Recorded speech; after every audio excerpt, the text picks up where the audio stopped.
start this talk. There's enough of us here to start. It's been 2 minutes. Hello, everyone. Welcome to this climate talk on dry farming and climate resilience. Quite a hot topic. This is another session from our water series that will fuel our upcoming report on water and wine. Welcome to everyone on the other side of the screen. I was just saying how wonderful it is to know that there are people joining us from all over the world. And welcome to our cherished guests. I will leave the proper introduction to Gianni. Gianni is a face that you probably already know because she's been conducting all our series on water, and also because she's actually leading the report that we are producing.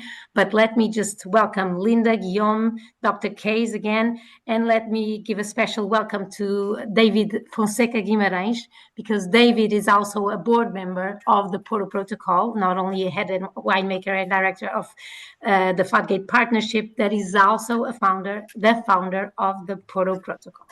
And of course, because some of you are joining in for the first time, I always like to introduce the Porto Protocol and inviting you to join in case you don't know who we are. So we are the Wines Industry Global Climate Action Network. Everything we do is about sharing very practical solutions and best practices, experiences, and practical knowledge as a whole. Our main goal is to foster peer-to-peer learning to accelerate the industry's response to climate change, and we believe in action rather than perfection. Today, we are more than 250 companies from across the whole wine world and the wine value chain. So this goes from producers to universities, packaging companies, designers, technological companies, retailers, importers, etc. These companies come in all shapes and sizes and are at different stages of their climate journey. What they have in common, though, is a willingness to share what they've learned, both the successes and the challenges.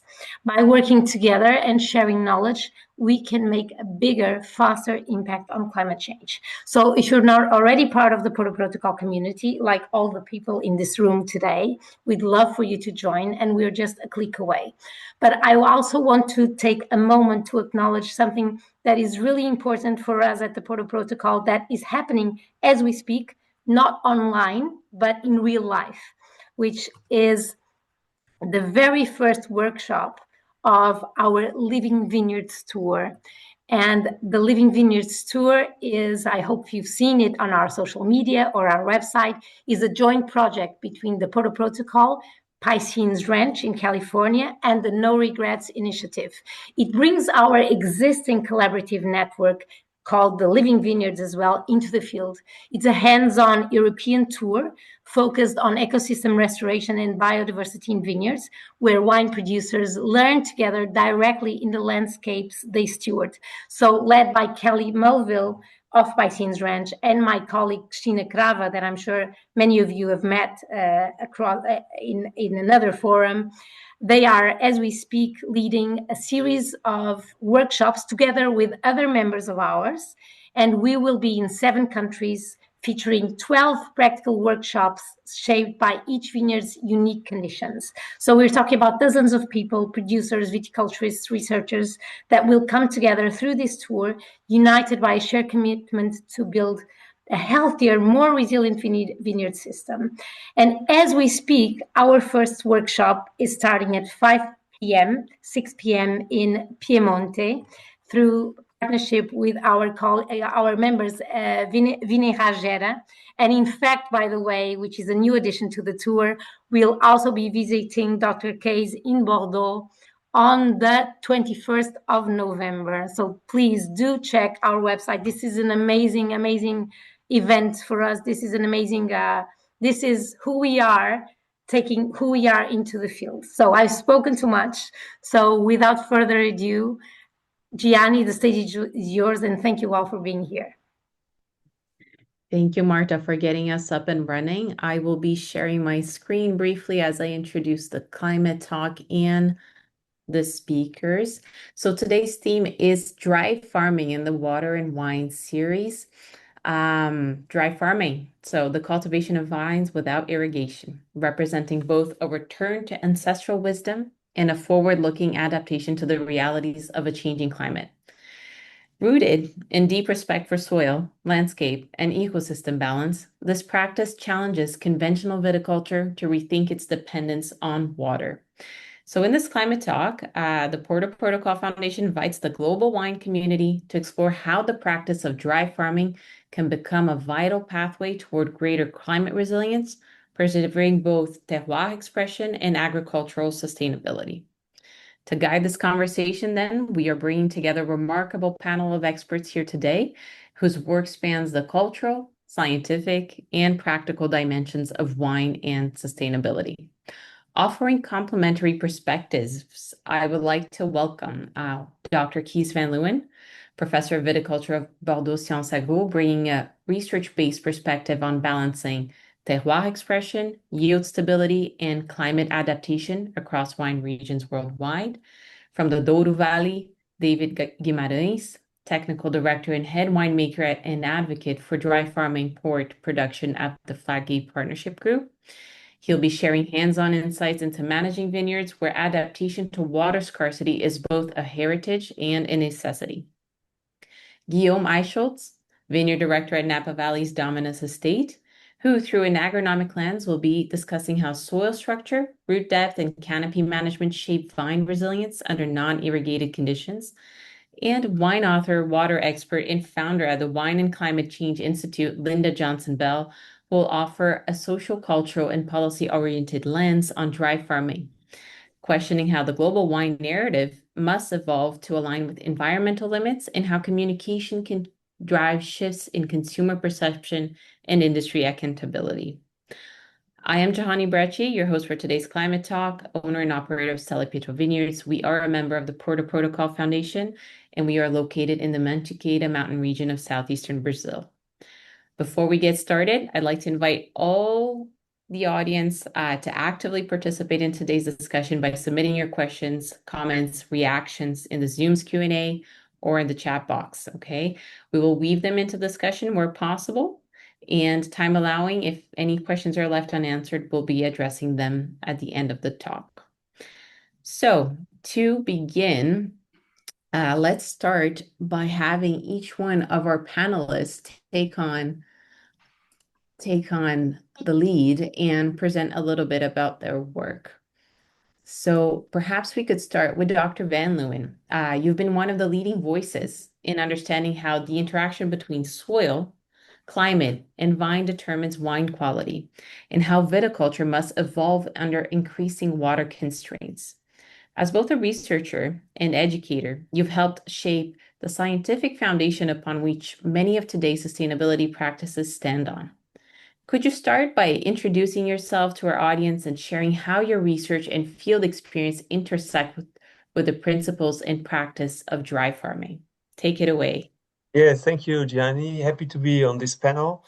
So I'm Professor of Viticulture at Bordeaux Sciences Agro, and my research field is actually terroir, and which includes the effect of soil and climate change in wine production. And so I'm very happy to be on this topic because I believe that we should maintain dry farming in wine production wherever it is possible. So first we need to remember that the vine is a very drought-tolerant crop species, and it's part of the typical Mediterranean landscape together with olive trees and almond trees. And in that area of the Mediterranean, people have been cultivating grapes in warm and dry conditions since thousands of years. And during that time span, growers have learned how to adapt to drought by choosing adapted varieties, rootstocks, and training systems. Now it's interesting to figure out what is the limit in terms of drought for commercially viable viticulture. And so if we go around the Mediterranean, one of the driest places where people dry farm vineyards is in Aragon. Aragon is one of the driest parts of Spain, and I will give you an example of the appellation Cariñena in that area. Average annual rainfall is only 360 millimeters of rain, and dry farming is possible when people grow Grenache, grafted on 110R, and cultivate the vine as Gobelets bush vines. Of course, in those conditions, the yields are relatively low, 3 or 4 tons per hectare, but at the same time, the production costs are also low because you have no posts and wires to set up, no shoot positioning to do. And so the production cost per kilogram of grapes is not very, very high. It's under €1 per kilogram of grapes. Now, if we consider Carignan as a sort of benchmark, as being the driest possible place where you can possibly dry farm vines, and in this table, I put some of the major wine growing regions around the world based on the annual rainfall. We see that in many places, actually, there's more rain than in Carignan. So dry farming could be possible, even in places like Napa, Barossa, and Stellenbosch. And we will see for Napa the example of Dominus Estate today. We should also note that some regions are so dry that commercial viticulture without irrigation is not possible. And this is the case, for instance, in Mendoza, in Argentina, in the Central Valley of California, and the Murray River Basin, where rainfall is under 300 millimeters. Now, this is a picture of a traditional vineyard in Carignan, but things have been changing over the past decades. And varieties like Syrah, Tempranillo, and Merlot have been introduced.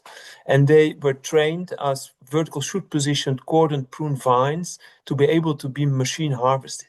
And you can see on these pictures, which have been taken on the same day, just prior to harvest, that Grenache's Goblet bush vines can perfectly look fine in those conditions, but Tempranillo, which is a drought vulnerable variety, in particular when you train this vertical shoot position vines, cannot thrive in those conditions. And so this vineyard is not irrigated, this Tempranillo vineyard, but you can see that it needs irrigation. When you irrigate those vines, the yields are a little bit higher, but in that area, there's not much water. And if they irrigate, they take it from non-renewable aquifers, which of course is not sustainable. So this is just to show that very often people say, now we need in the Mediterranean to irrigate because of climate change, but it is much more because of poor adaptation of plant material and training systems that people start to irrigate, rather than because of climate change. And so the Spanish vineyards over the past decades have been massively transformed into irrigated vineyards. In 1999, until 1999, almost all Spanish vineyards were dry farmed. And today, this is the gray line, the irrigated production in Spain. Over 40% of vines produced in Spain come from irrigated vineyards. And this water is very often sourced from non-renewable aquifers. And so the water consumption for Spanish viticulture today is 1,000 billions of liters for irrigating vineyards. That's a lot of water. And similar evolutions have been taking place in other Mediterranean countries, like in southern Italy. What is the situation in France? Over 90% of the vineyards are still dry farmed, but in the southeast of France, irrigation is quickly progressing. In Languedoc-Roussillon today, 20% of the vineyards are irrigated, which sums up for 37,000 hectares. And in her PhD thesis, very interesting, about adaptations to climate change, Audrey Nolot identified 3 types of viticulture in the Languedoc. The classical Mediterranean viticulture with Grenache cultivated as bush vines, a sort of intermediate viticulture, and closer to the coast in the plains, irrigated viticulture with vertical shoot position vines, which are much more vigorous because they receive more water and nitrogen. Now, so there are some similarities between Spain and Languedoc. The historical varieties from the Languedoc were Carignan, Grenache, Cinsault, and Mourvèdre, which were highly tolerant to drought.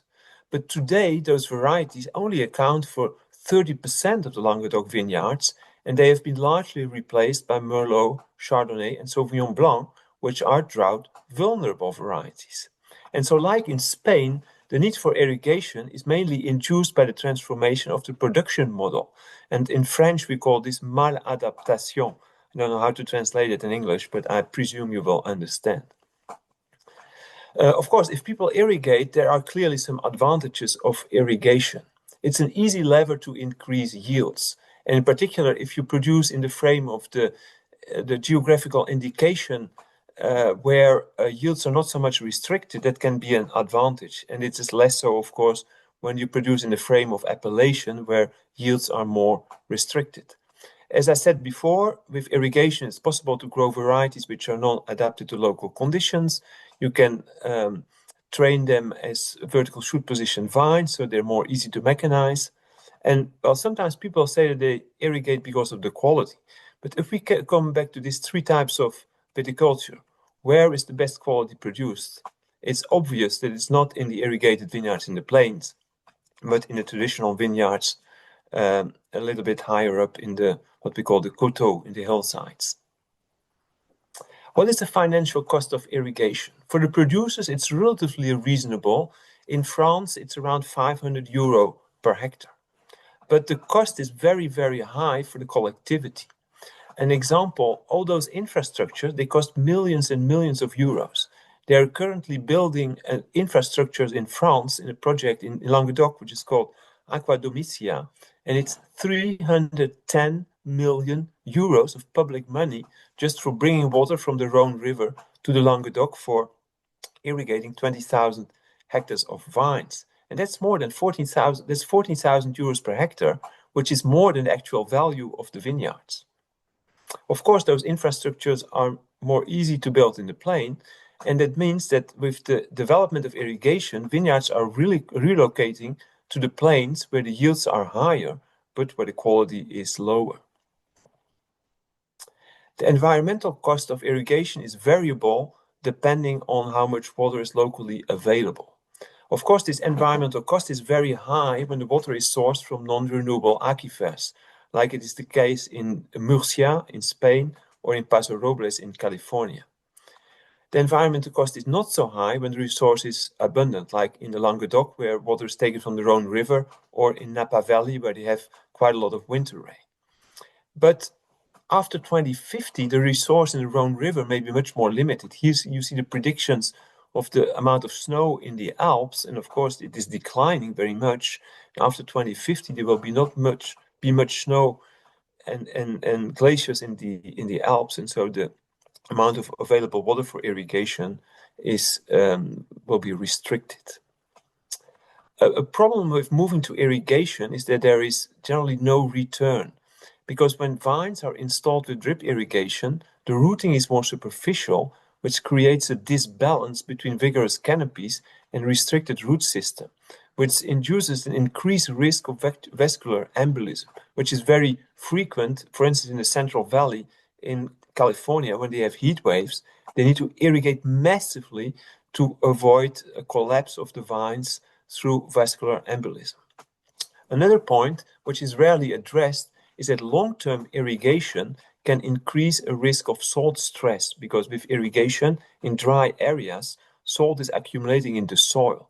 And this is particularly the case when vines are irrigated with treated wastewater. For instance, in Israel, it's often said as an example, well, they use the wastewater for irrigation, which is good, but in fact it destroys the soils because of the buildup of salt. So we know the reasons why growers move to irrigation, and somehow we can understand them. It's an easy way to increase the yield, it's possible to grow marketable varieties, international varieties, and it's possible to machine harvest. We also know how we could possibly maintain dry farming. Growing drought-tolerant varieties, the typical Mediterranean varieties, the most classical are Grenache, Carignan, and Mourvèdre, but there are also very nice other varieties from the Mediterranean basin, in particular from the islands like Cyprus or other Mediterranean islands. When vines are grown as bush vines at medium or low density, they're also more resistant to drought. Now, the challenge to maintain dry farming is we should include the consumer in the equation. And we need to create awareness about the blue water footprint of wine production. And generally, when we address sustainability, we talk about reduction of pesticides and biodiversity, which are important topics, but we also should emphasize the need to reduce the use of blue water. And there's no better way to reduce the use of blue water than by maintaining dry farming whenever it is possible. So we should convince the consumers that wine from drought-tolerant varieties like Grenache, Carignan, Mourvèdre is more sustainable.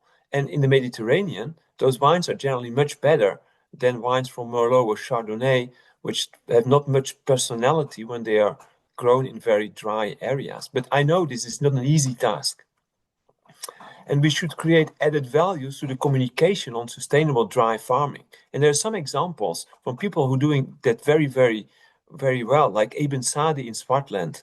He produces, this is a very dry and hot area in South Africa, and he dry farms his vineyards by using mulch and growing vines as Goblet bush vines. And he communicates very well on his practices, and he sells very well his wines. And I would also like to give you an example from Cariñena, back to Cariñena. I love that area. I go very often to that part of Spain. And there is a very interesting winery. One of the leaders of Cariñena is the winery Bodem. And it produces wines from irrigated and dry farmed vineyards because, well, they are very pragmatic, and they say if the market wants international varieties, then we grow international varieties. If the market wants more traditional wines, we can also make that. So they have a label called Oxté, which is mainly made from irrigated Syrah, Tempranillo, and Cabernet Sauvignon, which is sold mainly in supermarkets for around 6 or 8 euros a bottle. And they also have a more traditional wine, which is called Las Margas, which is produced from dry farmed Grenache. And it's actually much better, and it sells for a higher price. And they even have a sort of cuvée, a single vineyard wine, which is called Los Cerezos, very nice vineyard with Grenache dry farmed and grown as bush wines, and it sells for 20 or 25 euros a bottle, of course, in limited volumes. So they actually make better margins for their dry farmed Goblet trained Grenache.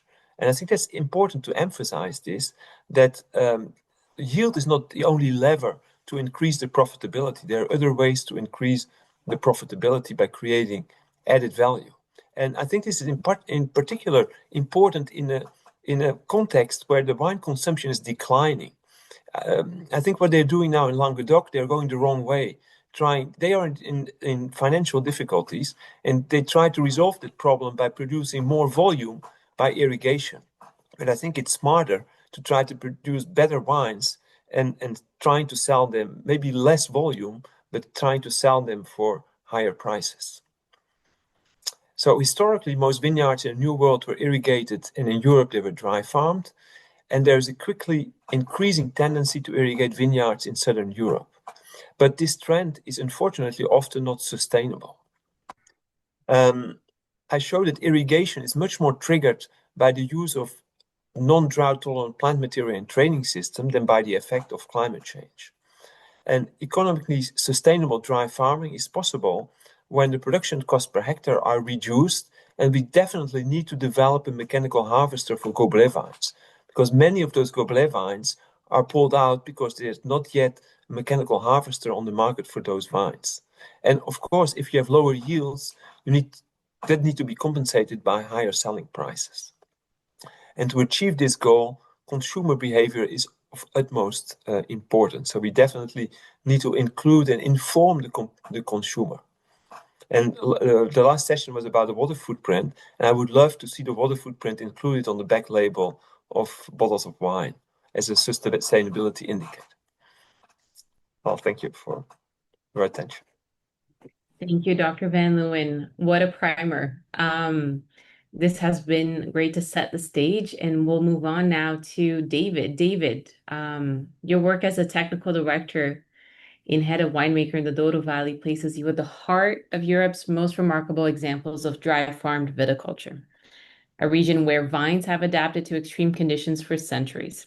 So from a producer standpoint, you bring a deeply practical understanding of what it means to manage vineyards and produce wines without irrigation. Would you tell us and the audience here today about your parcours and how dry farming has shaped your approach to winemaking and vineyard management in the Douro Valley? And if you have slides to share, please feel free to also share the screen when the time is right.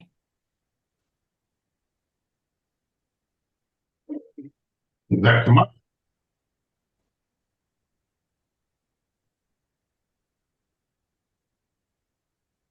Is the screen sharing? I'm not sure if it's actually come up. Now it's sharing, but we're seeing the Zoom. Okay.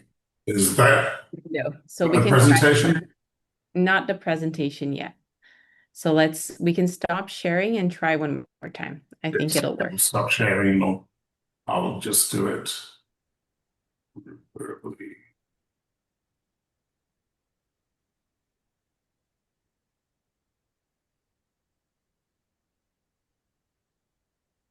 Okay, I guess that's not, okay. Is that sharing now? No. Right, I guess Yes. I'll do it with that. We can see the beautiful imagery of Dodo. Okay, well, hello everyone. So I am sixth generation of a port family for Fonseca Port, and I've been now for 35 years responsible for the viticulture and winemaking of the Fladgate Partnership in the Douro Valley for Fonseca, Tails and Croft Port. The Douro Valley is a region of mountain viticulture in hot climate with over 3 centuries of existence, all under dry farming and in an extreme environment. Changes have occurred over this period, particularly post-phylloxera, more recently the 1970s with the drive to mechanize our vineyards, and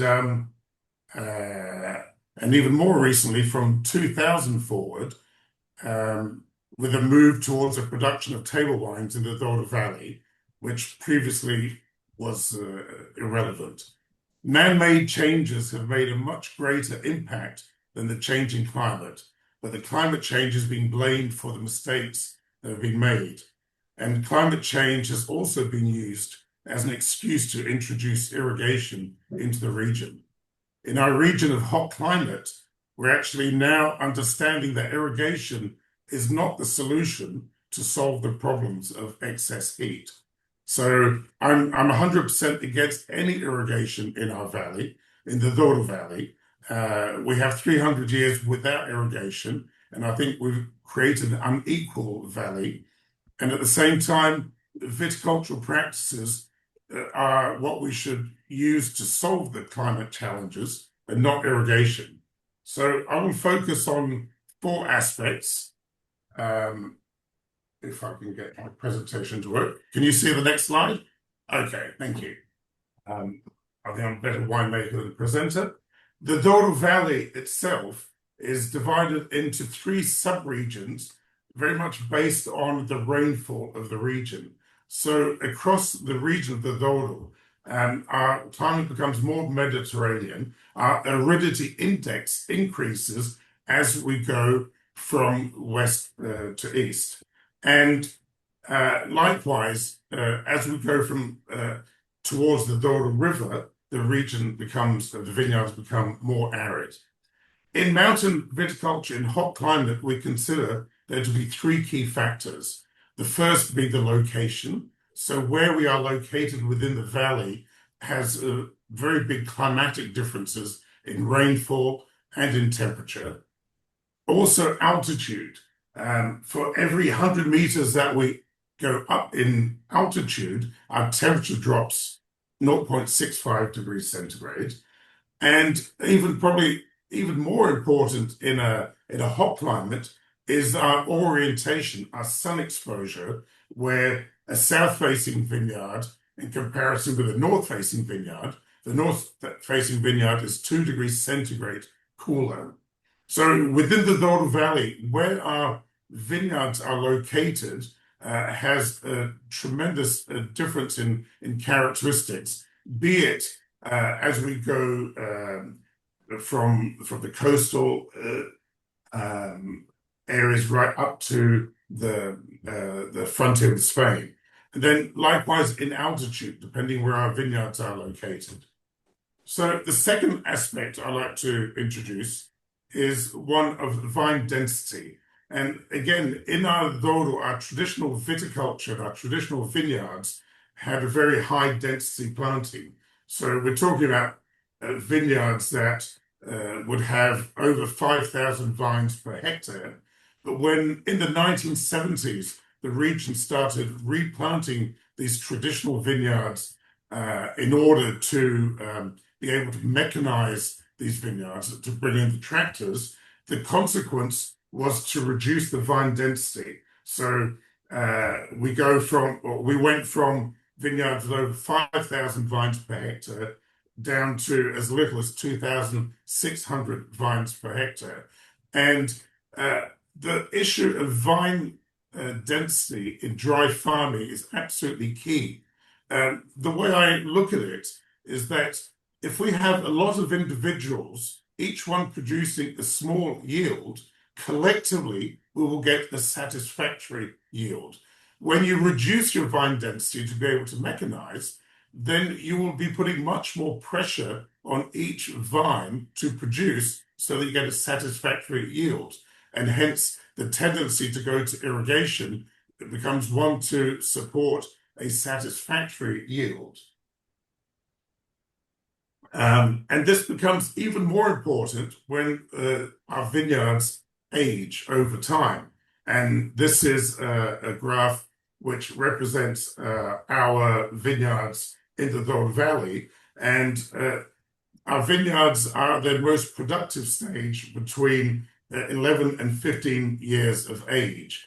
And as they get older, they naturally end up producing less per vine. And particularly as you get very old vines, if you take 11 to 15-year-old vine as a factor of 1, then once they get over 50 years of age, they produce half as much. If you then apply this to your vine density, it becomes even more of an issue. So what we have done in the Douro is in our mechanized vineyards, we have redesigned our vineyard models to promote a greater vine density. And that is particularly an issue in mountain viticulture, where creating terraces for your equipment to run on becomes much more complex and very different to flatland viticulture. The third aspect which I like to cover is the aspect of rootstock. And the Douro Valley being a hot climate, our rootstocks are naturally drought resistant. And our traditional rootstock in the valley was rupestris, and particularly rupestris du Lot, rupestris monticola. And this is a rootstock which is very drought resistant, but it also induces naturally a lower level of fruitification.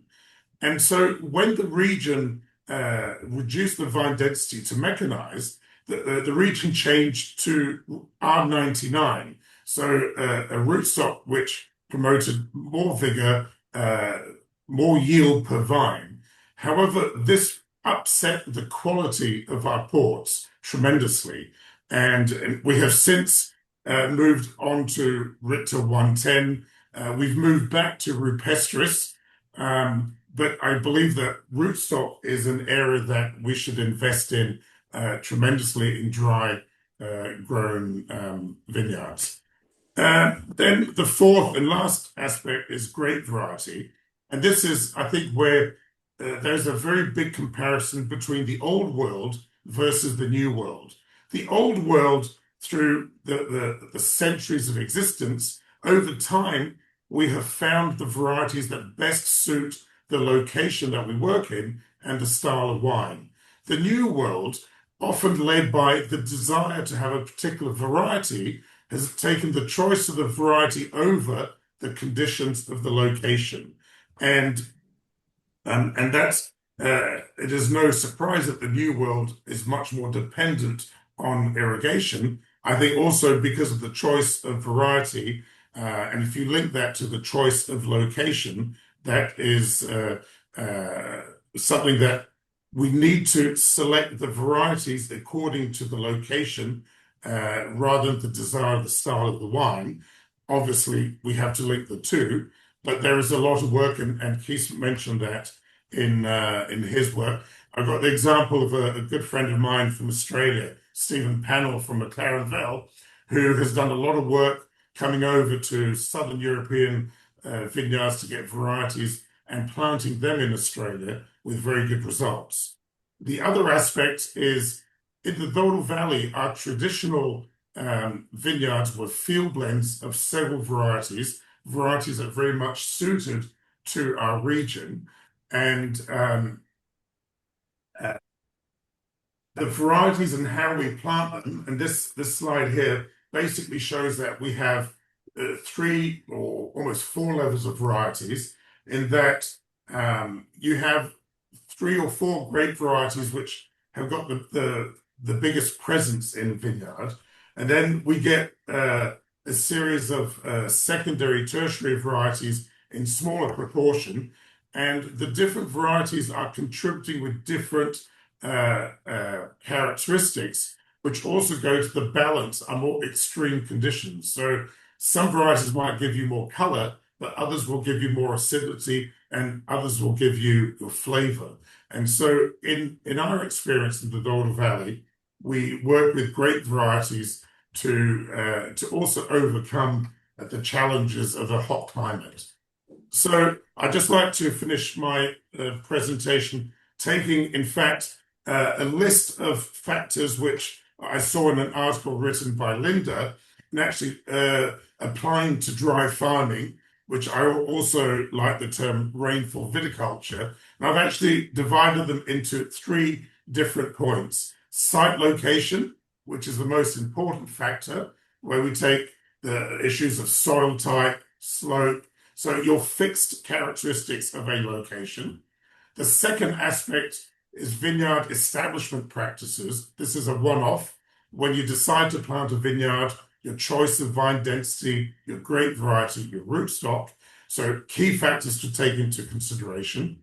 And third is your vineyard management, your ongoing practices, which you develop to mitigate the challenges that you have. And this is, I took Linda's list of different factors and tried to put them into this organization. So I'll stop here to give other people a chance. Thank you. Thank you so much, David.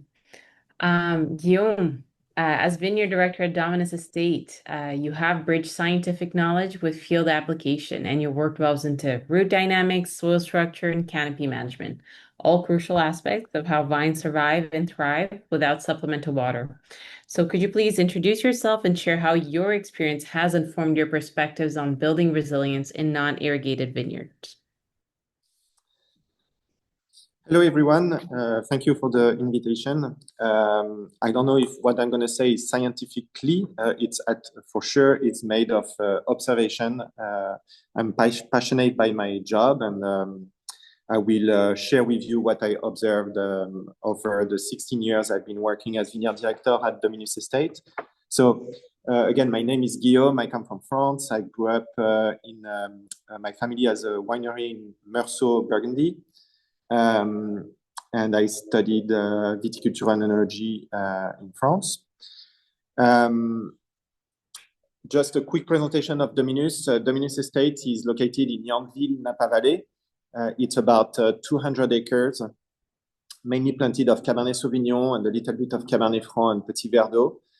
The estate is owned by Christian Moueix, a gentleman from Bordeaux, who owns a pretty big company in Libourne called the Établissement Jean-Pierre Moueix.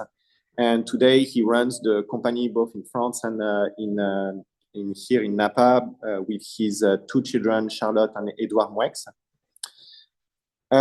So the owner set some clear objective when he started Dominus in 1982.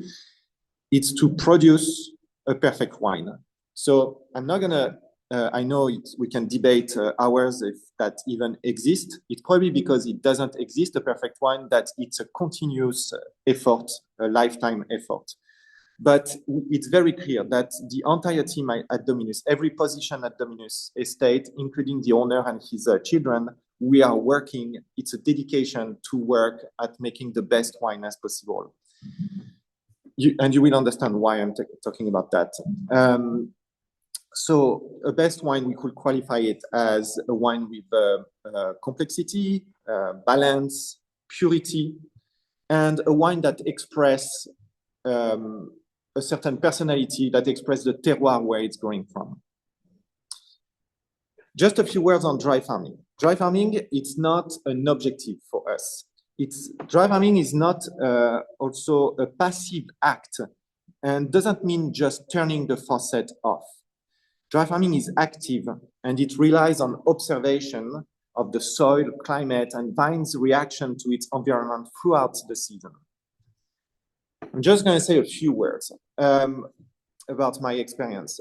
When I started my first internship in Burgundy almost 30 years ago, I was 14 years old, and I studied viticulture enology. I started my study at 15 years old in a professional school. The focus was really on viticulture. What I learned was that you make a great wine in the vineyard. And I learned the respect for soil and the respect for the vines and for the clusters. Over the years, I saw a change, and maybe I'm wrong, you'll tell me, but I saw a change where it switched from viticulture to enology. And suddenly, we talk about star winemakers and everything happens in the cellar. You know, there's a sentence here, everybody says in Napa Valley, the magic happens in the cellar. This is not what's going on at Dominus. The magic doesn't happen in the cellar. In my humble opinion, we don't want viticulture to take the same slope as agriculture. Agriculture with the fruit and vegetables production. I think we lost the interest for the taste. You know, today we buy tomatoes, carrots, cauliflower that has strictly no taste. It's water and fertilizer. And you need a talented chef or complex recipe to make the dish a taste. Just quickly, when I was a kid, we ate tomato salad. You just cut the tomatoes, you put a little bit of salt, a little bit of olive oil, and it's delicious. Today, you have to put a bunch of stuff in your tomato salad to have some taste, unfortunately. Where I'm going with that is that we don't want viticulture to go that same slope and lose the interest for the taste just for the fruit. It's so the fruit can be so delicious, it can be so flavorful. And this is our focus at Dominus, is to produce flavorful berries. You know, when the ripening of the berries act like a rosebud. Rosebud will start very close. There's no flavor expression. And as it ripens, slowly it's going to start to open. And slowly the flavorful expression is going to start to be there. We want to pick the berries at this time when there's a full flavor expression. Okay, but now there's, in my opinion, there's only the crucial thing is to connect the vines to the underground world. And that's where the magic happens, is in the underground world. This world that is very complex. When I started studying viticulture, we had no idea of really how the soil works, how the biology of the soil works. Now, today, we know more and more thanks to the researcher. It's fantastic what we know. You take just a handful of soil, it's full, there's millions of microbes, bacteria, fungus, and the mycorrhizae. And mycorrhizae are key for us as vineyard farmers. Mycorrhizae are these fungus that will live in symbiosis with the vine. They connect to the roots of the vines, and they can explore the ground in volume of soil that the roots cannot access. So they can find water, they can find phosphorus, and even recently, there were a study published recently that showed that the mycorrhizae will connect between the vines, roots, and the roots of the legumes that you put as cover crop in your vineyard. And there can be exchange between the legumes and the vines, exchange of nutrient and carbon. That's just fantastic. But this world that I call magic is, as we know, is very fragile. And it's a fragile equilibrium. And us as farmers, unfortunately, we can quickly damage this equilibrium. And unfortunately, irrigation will damage this equilibrium. For one reason that also has been proven, that mycorrhizae will not develop if there's not conditions, if the plant has no need. So if the soil has plenty of fertilizer, plenty of water, the mycorrhizae will not develop. They will develop if the plant has a need. So that's very interesting. So there's a lot to say on this subject, but how do we do? It starts from, of course, the site selection. I'm not going to talk too much about it, but at Dominus Estate, and the vineyard is planted at the foot of the Mayacamas mountain, and we know that there's underground springs that circulate deep in the soil to the valley floor. And our objective is to connect the vines to the ground, connect to this biology, and force the vines to grow deep root system to access this water. We are not the only ones in Napa Valley to have this situation. There's plenty of vineyards, our neighbors' vineyards, they can find the water. Unfortunately, they take a different approach with irrigation. The site preparation is super important to decompact the ground before the plantation with plowing and with cover crops. Cover crops can be a great tool to select the right cover crop. Some cover crop have roots that can plunge and fracture the ground to help the future baby vines to grow quickly some deep root system. And also, yeah, to leave so you prepare the soil well, and then you leave the land fallow for a few years. We leave it for 3, 4, 5 years with just cover crops.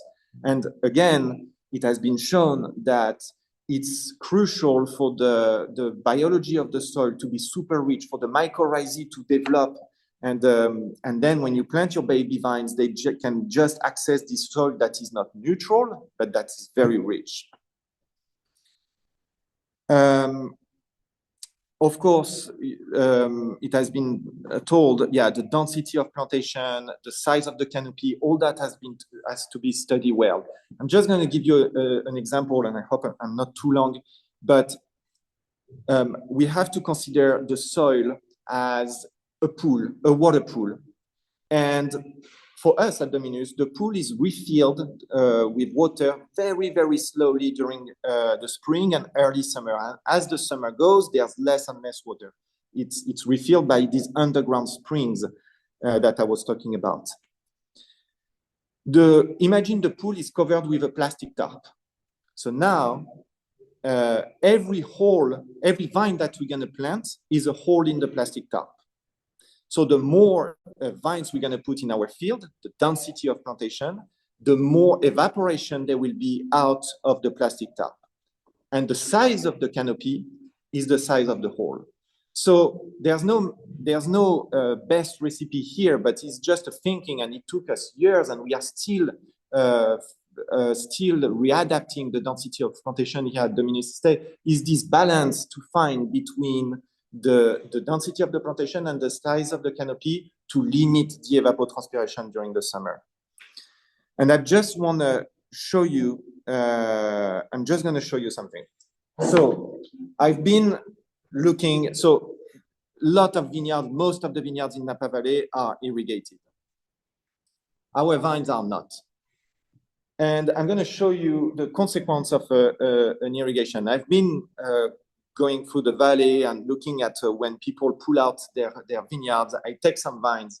I always see the same thing. And this is what it is. So you have, I don't know if you see well, but here, okay. So here you have 2 vines. Obviously, one was irrigated, this one on the left, and this one was dry farm. This comes from our vineyard. There's two differences, and one that we don't talk frequently. Of course, yes, the roots explore, the dry farm vines will explore the ground in very, very deep volume of soil. We've pulled out some roots that were 3 feet long from old vines, and they broke and they were very thick. So they explore the ground maybe 10 meters deep. This one was irrigated, and you can see that it's just waiting for the viticulturist to bring the water and the food. And another big difference is the density of the wood. And I don't know, we don't talk too much about that, but on the irrigated vines, the vessels of the roots and also the old wood are made of big vessels. As soon as there's a heat, it's an open faucet and it evaporates water. And when I cut the roots of these vines, it was very spongy. I could press with my finger the wood. On the contrary, the dry farm vines has wood that is extremely hard. You see, I cannot even move these roots. It's so hard. It's very dense wood made of teeny vessels that has a great capacity to pump the water deep in the ground. And also that has the capacity to close the faucets when there's too much heat. And it preserves the water throughout the summer. So I think I'm going to finish on this conclusion that our objective is to make the vines as much as possible autonomous and not dependent of our action. And we only see the quality can come from vines that are well connected to the ground, that roots that explore different soil origin, and that's what brings some flavor to the grapes. Thank you so much, Guillaume. This illustration of the root system, I think, will stay with us in the audience for a very long time. It was very, very impactful and powerful. And I love this concept of the density. Here we see that, our conversation is starting to also evolve, and we're talking not just about the vine in isolation and the climate itself, but, the setting that it finds itself in with the mycorrhizae below ground, with the other legumes that you may be planting with cover crops. And that has been a topic that has been circulating amongst the Porter Protocol efforts through other series as well. I won't necessarily go into other themes right away because I do want Linda to have some time here to present some of her insights and herself. Linda has been the founder of the Wine and Climate Change Institute, where she challenges how we think and speak about wine in the age of climate change. Your approach, Linda, to viticulture is not just approaching it from the perspective of an agricultural system, but also as a cultural narrative that must evolve and reflect environmental realities. So could you tell us a little bit about your background and how your work connects to the broader story of dry farming as both a return to ancestral wisdom and a call for a new mindset in wine communication and policy? So please take it away before we take some minutes to interact here. Well, I have some slides, but I will romp through them very quickly. I've had, in 30 years, my experiences with wine began 30 years ago as the editor and publishing director of a wine magazine in Paris. So I saw all this explode back in the 80s and watched all this happen. My career has gone from wine to climate change, to land and water management, to indigenous knowledge, to now how to convert to dry farming and how to implement traditional ecological systems onto modern viticultural practices. So this talk will be very quick. It's a bridge between, I kind of connect, it's an arc, indigenous water wisdom to Western regulation of that, and then our modern regenerative practices. So I really am going to romp through. If anybody wants a copy of the slides, email me later because I won't be able to show them all to you now, okay? So here we go. Chrome tab, this share. Okay. So that's my number one. Okay. So can you see that? Can you see that? Yes, we can, Linda. Thank you so much. Okay. So very quickly, the core indigenous knowledge systems, water is communal. Water, it's an animist philosophy. We are one with water. It's not owned. You take as little as you need and you don't take any more. That's the overall arching theme of indigenous water systems. Dry farming is more than a practice. It's a principle. It's a worldview. And these are pictures of some of the old indigenous water practices, the waffle garden, the Barber Terrace, the Inca terraces, and the Greek hills, olive fields. I'm going to skip through that. this is interesting. These are some of the dry farming systems, and then I compared them, what their modern interpretation is in the vineyards today. So again, you can take a look at that another time, but I'll go back. An example might be Linda, don't feel rushed. Please walk through. Well, we've got 4 minutes. So no, we don't have a dead stop at 6, so feel free to discuss this over. Yes, in that case. Hello, my name is Linda. Okay, all right, to the next one. The bridge between indigenous water systems, and I'm going to take a leap into the modern era and France's ban of irrigation. I'd like to think that I was taught in France, it was all about quality, and in dry farming was specifically banned for that reason. But to be honest, I think taking off the rose-colored glasses, it was more about creating an economic level playing field.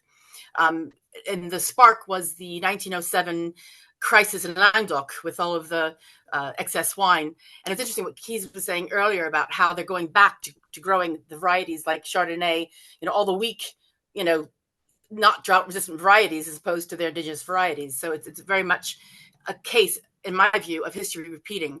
I find we're in the same position as we were in 1931. So the Loire very, very, very clearly says is to control yields and prevent overproduction, to protect the reputation of French wine, and to align with the moral economy of the vine, which is something I won't talk about today. Then we see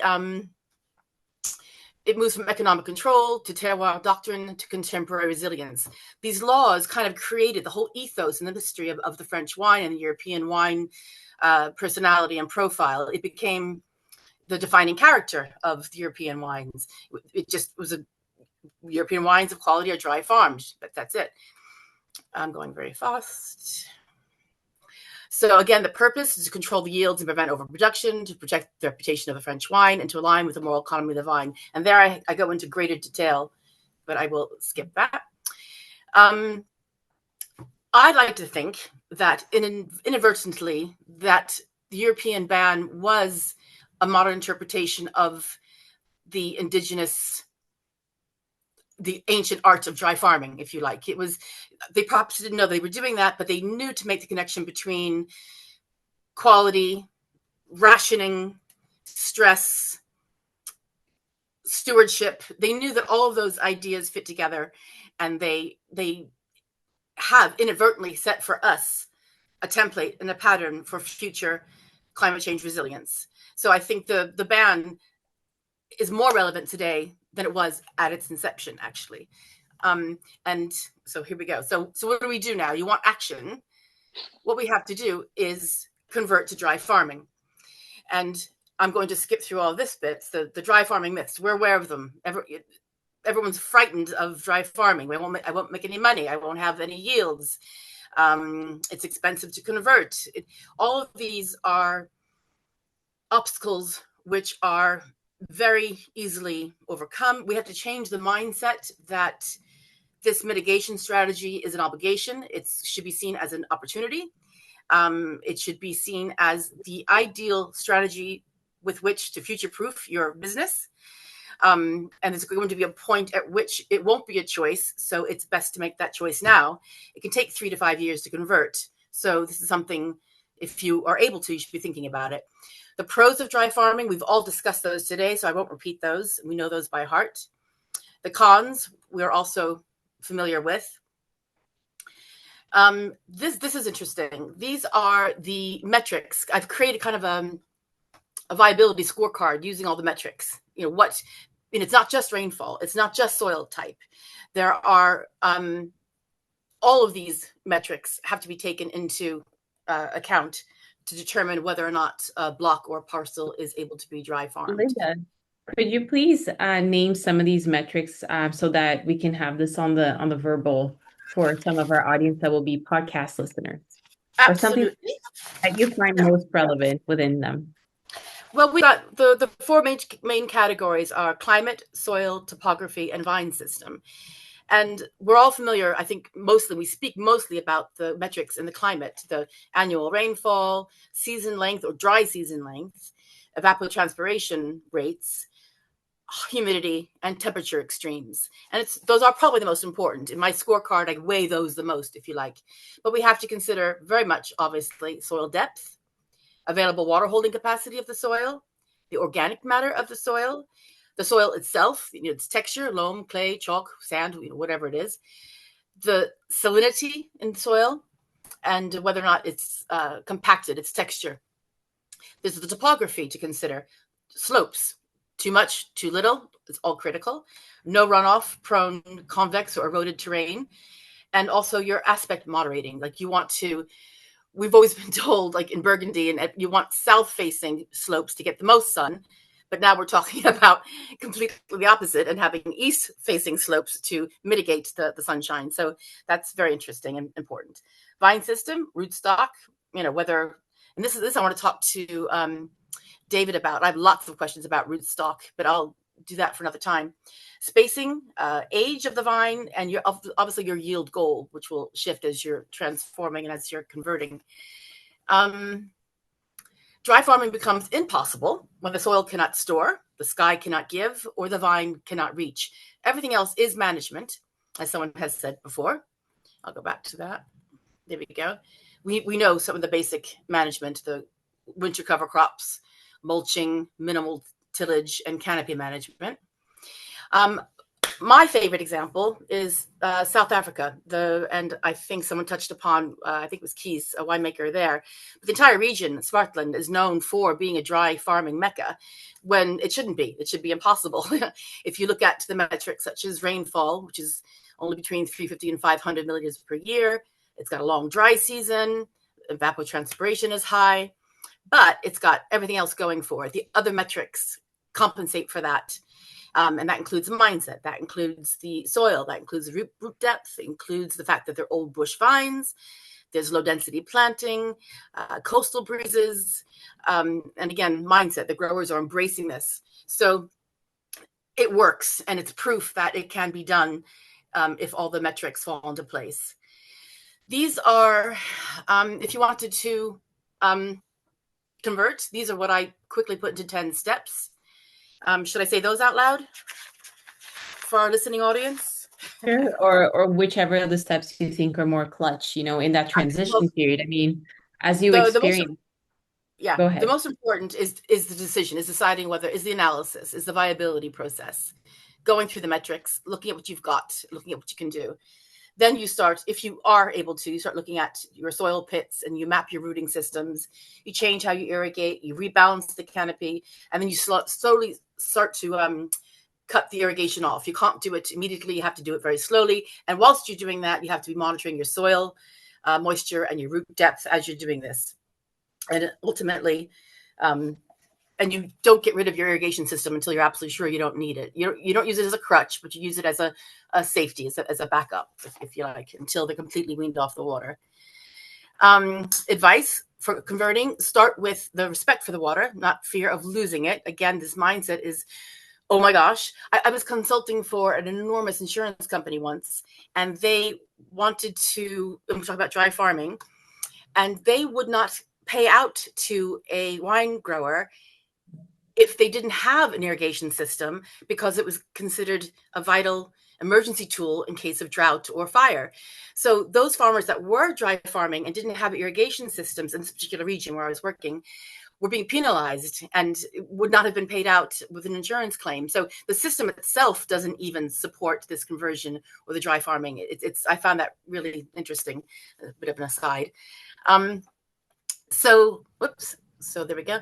So these are just, again, how to go through those 10 steps. Expect stress, accept lower yields, but only for the moment. They'll come back. They'll come back with, larger yields and in better quality. We've seen that. We had one of our speakers last climate talk, actually, didn't he? In Portugal, he mentioned he had a colleague who actually increased his yields throughout the 40-degree drought. Yeah, I thought that was fascinating. In the Alentejo region, yes. Living example. A lot to learn from him, I think. Yeah. If dry farming is not an option, then when the water runs out, we have to look at diversification, migration, or cessation. That's already happening. That's not a scary thing. We're seeing it. I have lots of clients who are diversifying to other crops, other sectors, migration. We're seeing that. We're seeing vineyards going to higher altitudes or closer to the water. And we're already seeing parts of the world no longer able to sustain viticulture. And so this is my conclusion. I told you I'd be fast. I'll read this one out, though. This is where I'd like to view the EU irrigation ban as the indigenous manifestation, the modern manifestation of indigenous knowledge, meaning Vitis vinifera is indigenous to Europe. This is what she's used to in this climate, in these lands. And instead of adopting the industrial irrigation model, I'm watching everybody kind of just sink to the lowest common denominator and follow the new world. Why don't we stick to the system we already know, which is already in place? We already have a template, and provide that economic level playing field for everybody. So it is, people can make these choices a bit more easily and less expensively. And I think by aligning with this model, rather than abandoning it, which we are seeing this, a constant loosening of the irrigation rules, we can restore the balance between water, soil, and vine, honor wine's indigenous knowledge system, and create a level ecological and economic playing field for all producers. So I'd like to just finish by saying the future of wine is not in more irrigation, but it's in remembering that what wine already knows. There we go. That was fast. Beautiful. Thank you so much, Linda. We have a lot of questions in the chat, all of them relevant, all of them interesting. Before I go ahead and address, pick, a couple one out, I wanted to see if, give the opportunity here for the speakers themselves to possibly react to another speaker's, presentation, if anything was impactful, any questions, to promote some dialogue here. Maybe I'd like to point, which is we are in the world of wine faced with a period that there's a reduction in total consumption of wine, although there's a move to drinking better but less. And having gone through a period of years of large vineyard expansion, when we look at reducing that vineyard area, we should definitely promote the areas which are viable. And that has happened in some countries. I know Australia has taken out a lot of vineyards in the Murray Valley. It's come to the conclusion that it's not viable there. But even within our own region of the Douro, the Douro region, we saw a lot of vineyard expansion over the last 30 years. And I know ourselves, we have one vineyard that I planted in 1994, and it has never worked out. We're actually looking at removing that vineyard and moving it back to olive trees, because the fact is that specific location does not work.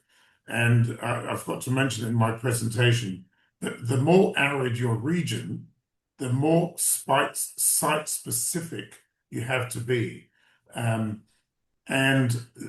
Within a relatively short area, you can have areas that can take a vineyard and others cannot. So the reflection is we need to actually look at which vineyards we should remove, and what wine regions we should focus on. Certainly, we cannot plant vineyards anywhere we want to just because we've got access to water. Thank you, David. I think relating a prompt here that I had, and I'd love to hear any one of you react to it, and possibly would answer some of the questions in the chat as well, is this element of hybrid systems, partial irrigation, just deficit irrigation, or managed dry farming as, all three of them as a viable bridge between tradition and resilience.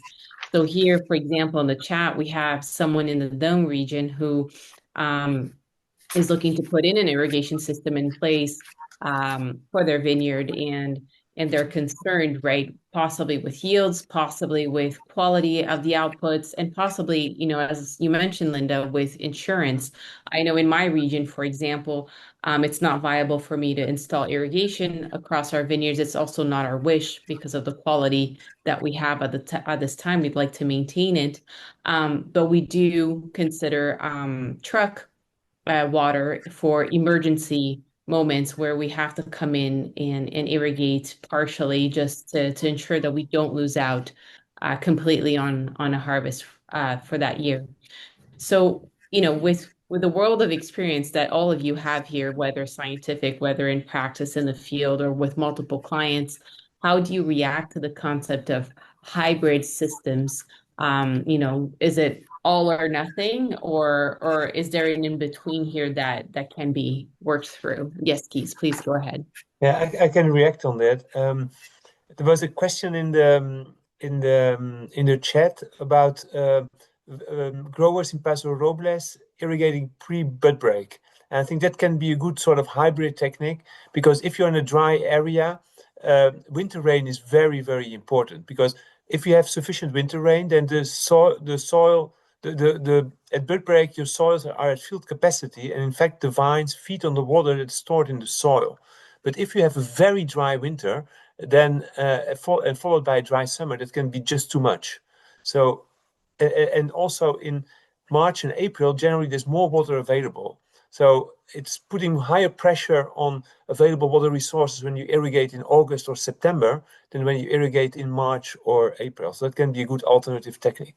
Another, I'm not very favorable for irrigation, but we should not ban totally irrigation, because, as I said, in some areas rainfall is so low that you cannot possibly grow vines without irrigation.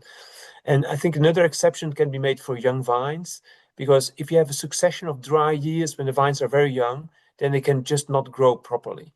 But if you irrigate during the first years, you should not irrigate with a drip irrigation system, because, as Guillaume explained very well, then you restrict the root system to the drippers. So then truck irrigation is better, just water by hand, maybe only 2 or 3 times during the season, but not drip irrigation every week. Definitely not. Can I add to that? Please. I agree with partial irrigation with young vines. That's a given. But even drip irrigation or, the deficit irrigation, it will still keep the vines shallow rooted. It could disrupt the soil microbiology. It's still a drain on water tables. It can create a technical dependence. It distorts the terroir expression. I am definitely, it's economically short-sighted. I am of the, it's not climate proof either. I'm of the all or nothing camp, I think. Yeah.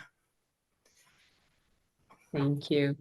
Guillaume, what are your thoughts on Yeah, it's a very interesting subject. We do a lot of experiments here and to make observation, and there's a few things to say. Yeah, the young vines, I would clearly say they need water in a dry summer climate like in Napa or other parts of the world. Yeah, you need to irrigate, but I would say bigger irrigation and less frequent than short irrigation and frequent irrigation. That's the worst, because it makes the vines like a drug addict that we need the shot every week, and he goes into this vicious cycle. Yeah, I think hybrid irrigation, I would say, if you have to save your vines, yes, of course you're going to irrigate. For us, we would really use it as the last tool, really the last, if you have to save your vines, okay, you irrigate. But it's interesting. In 2021, we had the drought here in Napa, and we had only a very limited amount, I think 12 inches of rain during the winter, with no rain in the spring. The soil were really dry. We opened the pits, and there were no soil moisture, like 2 meters deep. We were really afraid of how the season would go.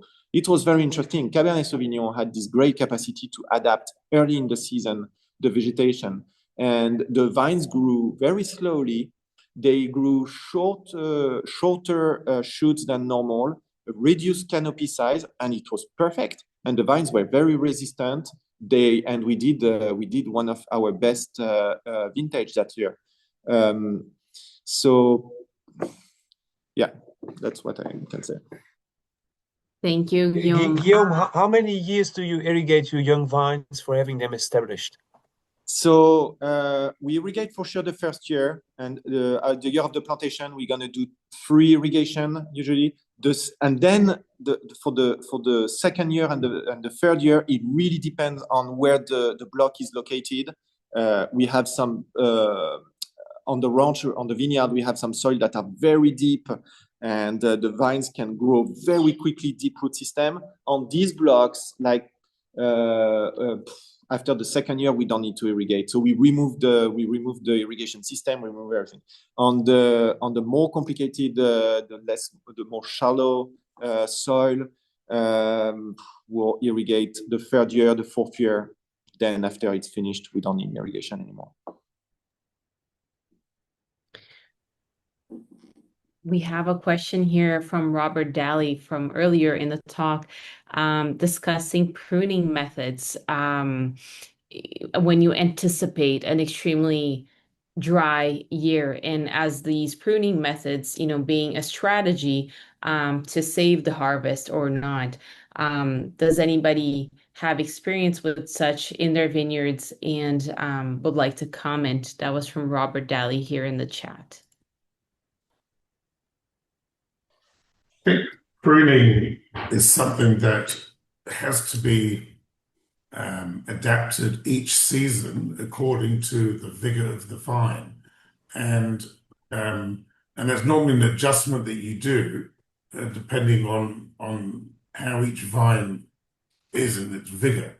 It's very, if you want to, you can be restrictive, and that's a precautionary measure, and you prune for it to be less productive, but you're basically be pruning to have a much lower yield.